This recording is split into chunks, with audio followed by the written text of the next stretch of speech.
hello, everyone, and welcome to another episode of Cloudbeds Live.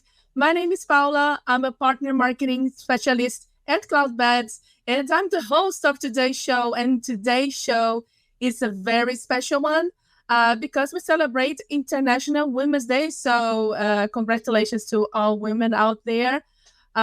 We are here with our special guest, as you can already see on our screen here. They're ready to start chatting and sharing their experience, their opinions about the insertion of women in both tech and hospitality industries. We're going to discuss women's challenges in these industries. We're going to talk about leadership roles. So we know that over the years, we have made some progress regarding gender parity, but there's still room for improvement, we think. So yeah, talking about it is the first step to make things change. So let's rewrite the rules and make our industry more inclusive. So yeah, I can see people are starting to join us. Hello, Stefan. Stefan is here. Hello, Stefan. So if you're joining us and you're watching us, please, first of all, welcome. And please let us know where you're watching the show. Don't be shy to share your experience in tech and hospitality. Send your questions to our guests. I mean, we have the chat there, so use it. All right, so let me say hello first to our guests. Let me introduce Cindy Alonso first. Cindy is a product manager at Cloudbeds and a Google Women Tech Makers Ambassador. So, hello, Cindy. Welcome to the show. Thank you so much for being here with us today. Hello, Paula. Hello, everyone. Very happy to be here today. Thank you so much, Cindy. And we also have here with us Emily Goldfisher. Emily is the founder and editor-in-chief of Hotelier, Her Atelier, and one of the 100 most powerful people in global hospitality for 2023 by the International Hospitality Institute. So, hello, Emily. Thank you so much for being here with us today, and welcome to the show.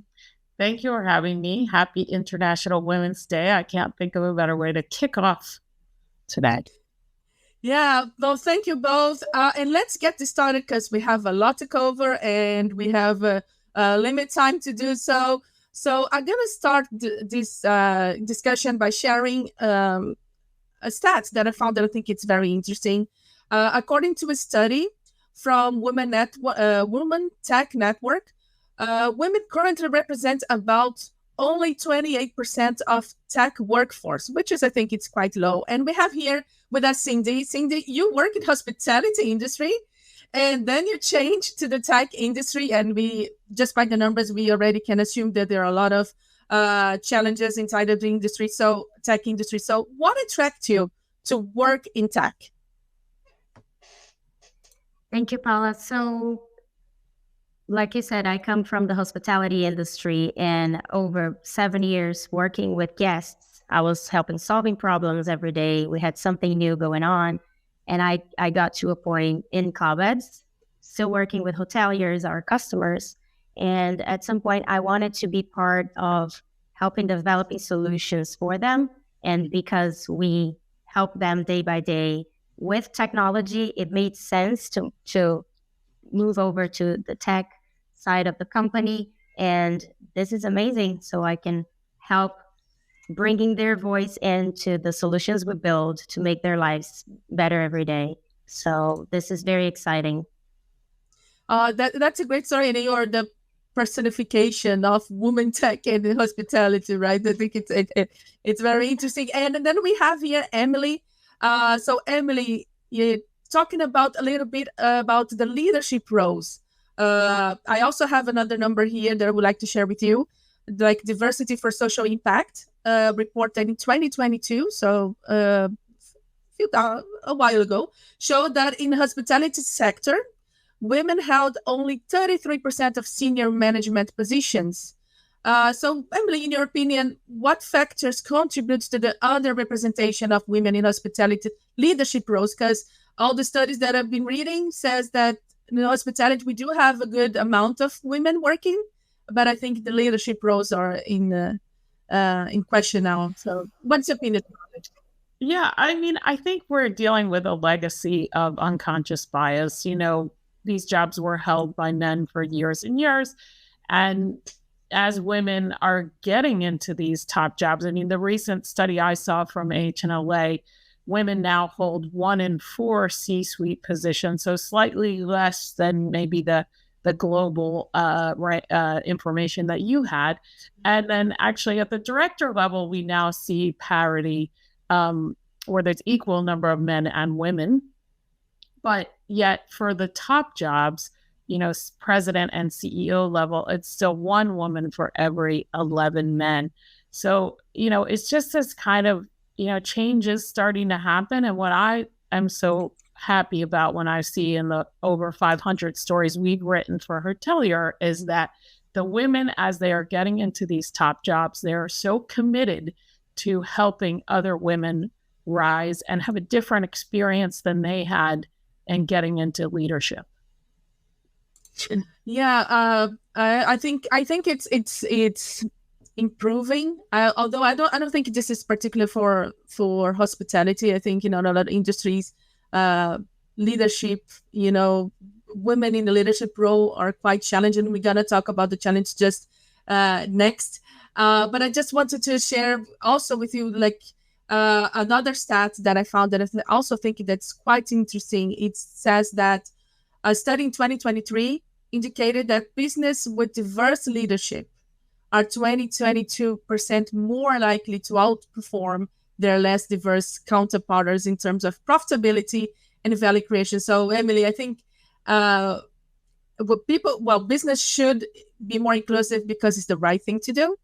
But if they want, at least an extra push, I think it's pretty obvious that the companies win having diversity leadership. And I'm not talking about only women, right? I think it's lacking a little bit of diversity in overall, don't you think? Yeah, I mean, McKinsey studies this every year. And, and according to their findings, the companies that have that are in the top 25% for ethnic and cultural diversity were 36% more profitable than those in the bottom quartile.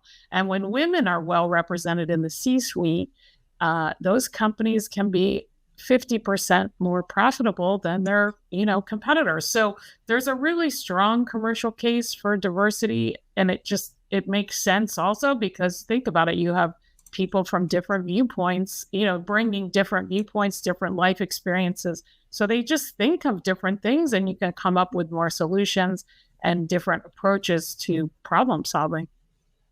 Yeah, and Emily, Cindy, I know you worked in hospitality. I also work in hospitality, and I'm just curious about your experience in the hospitality because I remember, I work in hospitality, like in hotels per se, for about 7 years ago. So that's a long time, but didn't have many women as general managers or upper level.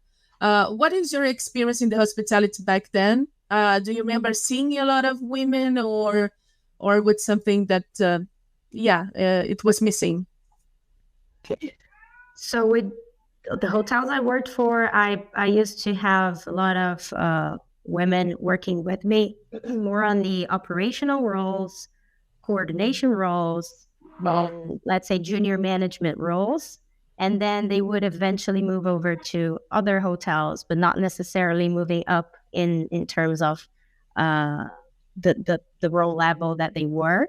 And I see that changing nowadays. We have a lot more women in general management positions, and that is great to see because it shows like they evolved their career. They were just hired directly as managers from outside or coming from other businesses. So they're more involved in how to handle the operations or how to run the business in hotel.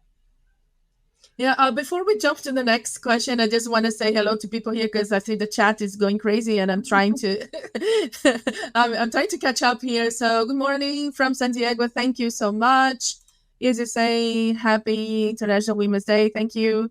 Easy's Kat, a good friend. Hello from sunny London. That's That's different from me, Kat, because I always read the rainy sun in London.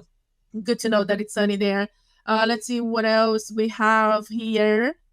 Good morning from Toronto. Thank you, Francine.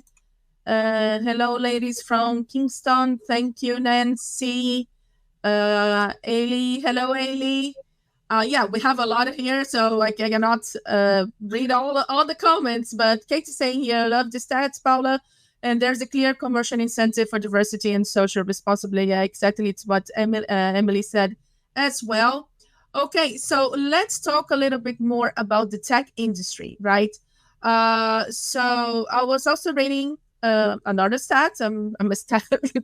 I'm all about stats. So according to Women Tech Network, at Amazon, Facebook, Apple, Google, and Microsoft, the proportion of female staff is 45%, 37%, then goes down 34%, 33%, and 29% of their entire workforce, respectively.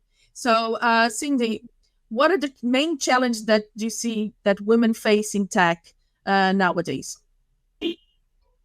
So I understand it has some connection with the early stages of education at school. Usually girls would be playing with dolls or certain types of activities. They're more focused on caregiving.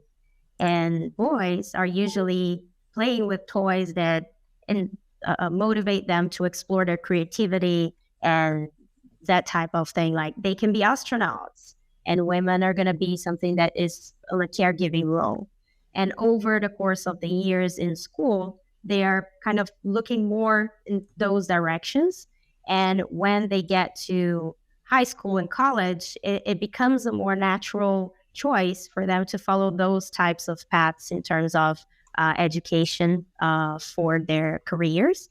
And then that one of the reasons that that's a lot more men in the tech industry is because the type of education required to work in this area is a lot more related to the ones that they were more exposed or more incentivized during their school years. And that becomes a challenge. So there's a lot less girls being motivated or shown that they can do that during their school years. So when they get to the job market, there's a lot more men there as well.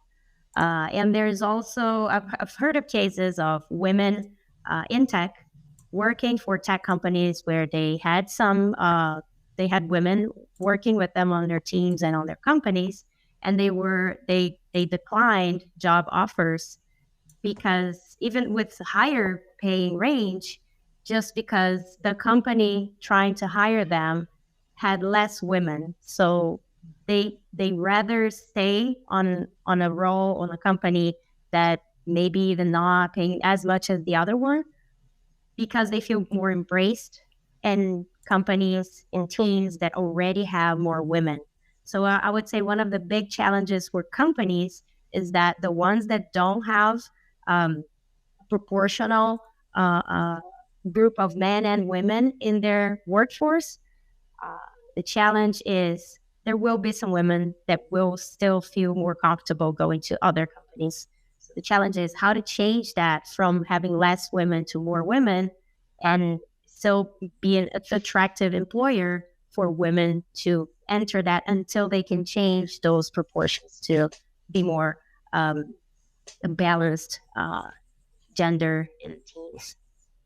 Yeah, I think it's very interesting that point of view. It's new for me at least. I don't know, Emily, better for me. It's interesting because since I'm not an expert of the subject, but I would assume that women are not more incompetent. They're not being hired or something because it has a bias from the companies maybe. But now you're bringing another factor. I think it still has, but you're bringing another factor that I think is very interesting, that women prefer to, of course, like to be in an environment that you feel like it's more welcoming, and in that sense maybe have more women than to go to another one that have mostly men there.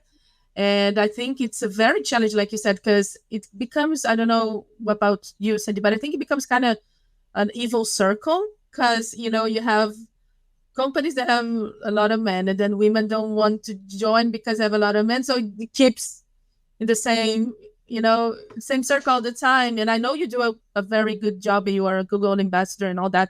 I think it's very important that the job you do because of that to try to break the cycle, right? Yeah, totally. Empowering women to, there's less women in this company, but don't you want to be part of that change? So when you're faced with that opportunity, understanding that it can be part of a change that that company can go through, and you can be part of that. So I like to empower this type of perspective because it is a certain comfort zone for women to prefer companies that already have more women in their workforce, and it's refreshing to know that. But at the same time, how would a company like make the miracle of having more women if women are not joining them? So there's that. We not just to jump in. I mean, we are seeing this across different sectors, and particularly in the hotel industry with hotel companies. They're doing specific programs internally to embrace female leaders. We worked with Hyatt in the UK and Ireland, and they've just done over the last 2 years, they've introduced a Women in Hyatt program. And similarly at Hilton and at Marriott and some of the other big brands, they have put together structured, formalized. IHG is another great example where they really have women in leadership programs, and they market that so that women feel like, hey, this is a company I can join. They're thinking about me. They're thinking about how I can become a future leader. And what actually I find so inspiring that's happening right now is a lot of companies have put out targets and saying like, we want 40% female GMs by, let's say, 2025 or, thereabouts. And because they've publicly stated this and they're measuring it, it's going to happen. And so I do feel like we're at a really exciting time where we're on the cusp of change happening. And then in terms of these, legacy issues and the statistics that we see now, it's just about, like you say, being more embracing and inviting to women and showing them that there is a way forward.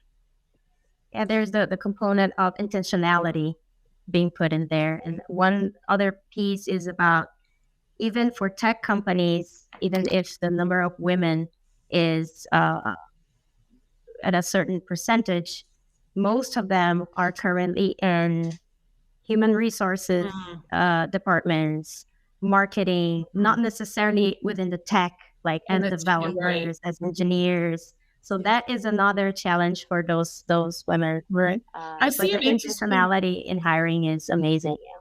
Sorry, I was just saying, I'm looking at the comments and I see that someone, Francine, has just mentioned that she studied tourism management at uni, and it was, most of the professors were men, but the majority of the students were women. And I know that in seeing statistics also from the universities in the US, at least, actually in some cases, 60% of college students right now are female.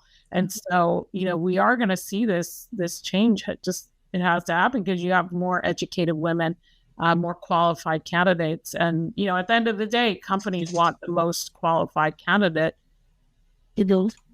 And just a very personal question now, Emily, for you, actually, because me and Cindy, we are from Brazil. So we have, of course, our cultural background. And Cindy mentioned in her, when she was explaining the cultural factor, right? Because women, at least here, are still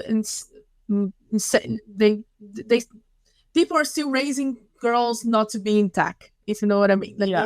Yeah. I don't know if in where you're from in the UK or JSC, still there's an education part. It's interesting because, like I said, I feel like there's a movement now to do more to embrace these types of careers and encourage girls to do things that, let's say, in my generation, was just starting to happen. I mean, I think if we look actually at sports as an interesting kind of comparison, Title IX in the US, which was like there has to be equality for sports for men and women, spends from universities. And now you're starting to see, okay, it's 30 years later, but there is like there's professional sports for women. Again, we're still lagging way behind men, but there's certainly way more opportunity for women to pursue a professional sports career in things like basketball or soccer. So I think it's starting to happen. Certainly, I have a daughter who's in college, and she's studying finance and math, and that's her. That's what she's pursuing, and her roommate is an engineer. So, I feel like the young women today are really, they don't have these blinders on like we did, and I think the challenge for companies and women of our generation is, yes, to make this experience for them different from what we had. I mean, again, I think I've seen studies about when you look at female founders or things, and it's like people invest in what they think like the person needs to look like. So, for example, when women don't get funded for entrepreneurial pursuits, it's because they think, oh, well, the founder needs to be wearing a hoodie and be like, a white guy, basically. So a lot of opportunity is lost that way by this sort of traditional thinking. And we just, have to keep pushing and offering these platforms like Cloudbeds is doing today, which is amazing to have the conversation and raise awareness. Yeah. Let me just thanks again the people that are watching and engaging with us. And thanks, Francine, for sharing your experience. That's what makes this conversation even better. I truly believe that sharing experience is one of the best ways to grow. So thank you so much, everybody. We are heading to the end of the show, but before we end, I do have a final question to each of our guests. So Emily, you already mentioned a few strategies that hospitality business can do to bridge the gender gap in the industry. But if you can share a little bit more about this for all the hoteliers listening to us, that would be great. Yeah, I mean, just like you said, hit on some of the topics we've already talked about, but in terms of, keep doing what you've been doing in terms of the programs and initiatives to support women and, people of all different minorities and underrepresented groups. Like, we just have to provide the networks and the supports. I mean, again, if we look at the studies, women struggle to network in the same way men do. I mean, we talked a little bit about when women are growing up.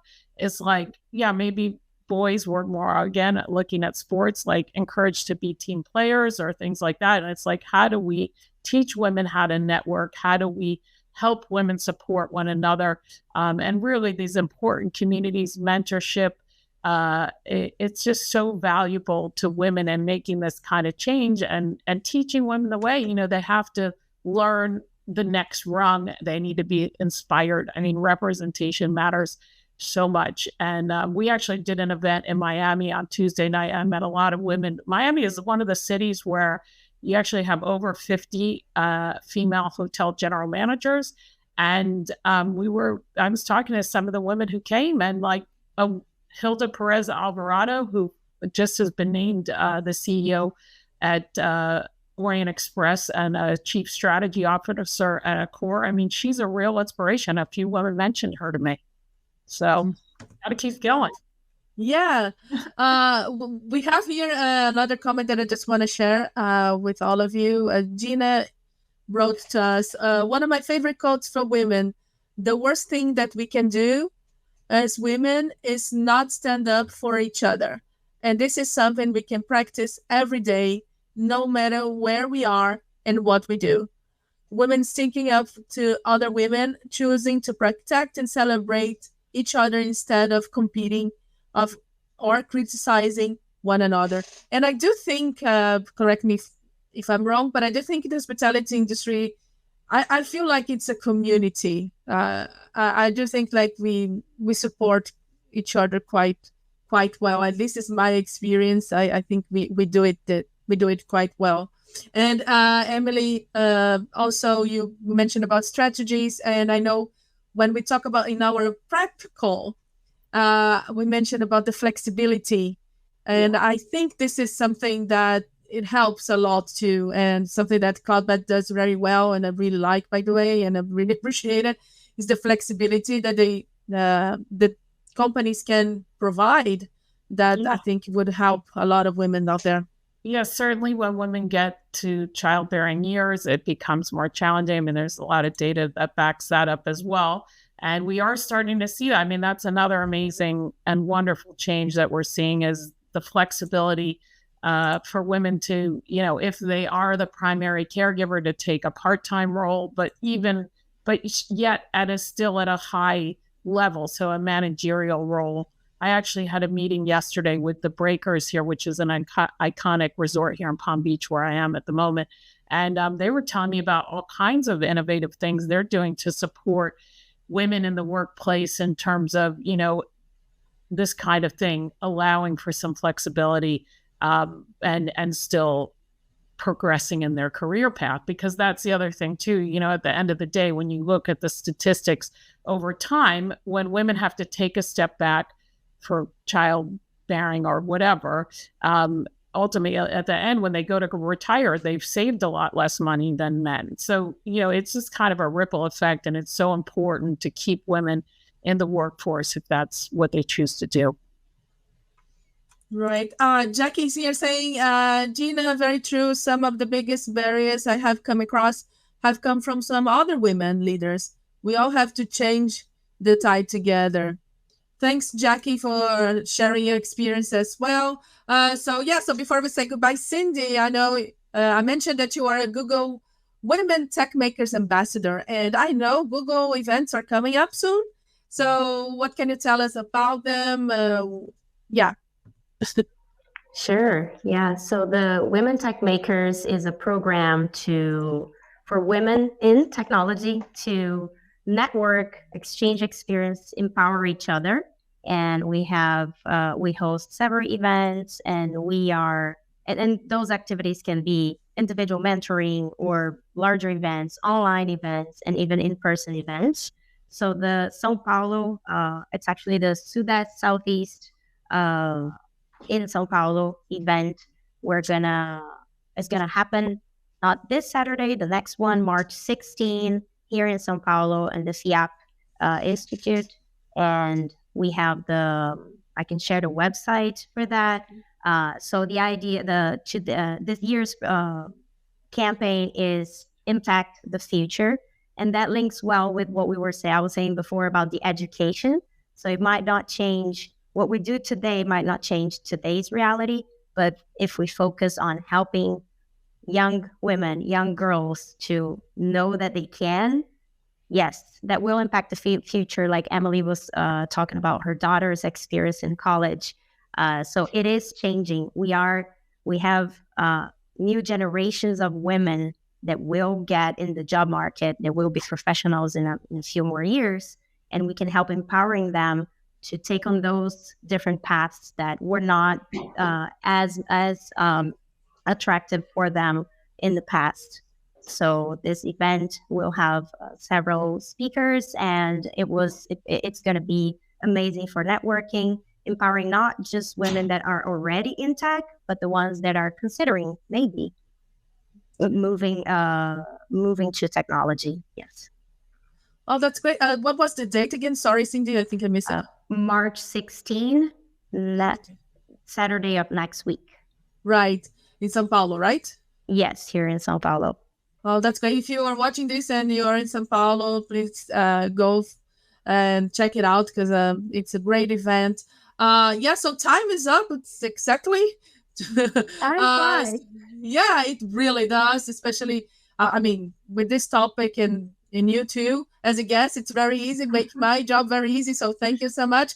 So that's it for today, everyone. This was very inspiring and fun. So let me say thanks to our guests. So Emily, first, thank you so much for taking the time to talk to us. I know you're traveling and you make an effort to be here. So I really appreciate it. Thank you so much. Thank you for having me. It's been a delight and nice to meet you, Cindy. And yeah, I mean, just if anyone follow hertellier.com, if you are here on LinkedIn, we post a lot of news and interesting stories that are very inspiring and can help you in your career. Yeah, thank you. I do follow her Talia for a long time. That's how I got in touch with you. So I really recommend. Cindy, thank you so much for being here today. It was a pleasure having you here too. Thank you so much. Thank you. The pleasure was mine. Always happy to share experience and bring those topics up for discussion and getting more people to see to understand, to hear different perspectives of things. And yes, let's empower more women. Happy Women's Day. Yeah. Happy Women's Day. Thanks everybody for joining us today. It was the chat is still going on. Yeah, so I don't want to be rude to anyone, but unfortunately the time is up, and I really appreciate everybody that's sending the comments. If you have any suggestions and for topics or guests for the next show, any feedback, just send me a message. You can find me on LinkedIn. I think I'm the only one with my last name because it's very Brazilian. So you can send me a message and I will be happy to talk to you. Don't forget to follow Cloudbeds on LinkedIn if you're not doing it yet, and stay tuned for more live events. So thanks everybody again, and see you next time. Bye-bye. Bye. Goodbye.